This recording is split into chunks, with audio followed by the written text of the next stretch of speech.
ప్రజలకి చెప్తున్నది ఒకటి, జరుగుతున్నది ఒకటి. ప్రజలకి హామీ ఇచ్చింది అమరావతి అంటే 29 గ్రామాలని కాదు. మొత్తం సిఆర్డీఏ పరిధంతా కలిపి ఒక నగరం అని. అమరావతిని ఎవడూ కదల్చలేడు. కదల్చాల్సిన పని ఏముంది అసలు?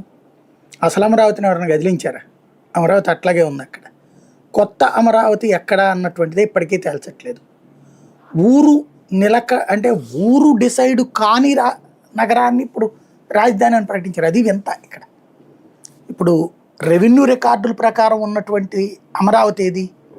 అమరలింగేశ్వర స్వామి ఆలయం ఉన్నటువంటి ఊరు. ఇప్పుడు ఆ ఊర్లో ఇవన్నీ వెళ్ళి కలపలేదు కదా.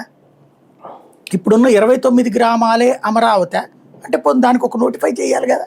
29 గ్రామాలు కలిపి అమరావతి అని. ఆ అర్బన్ డెవలప్మెంట్ అథారిటీ అనేది వేరు.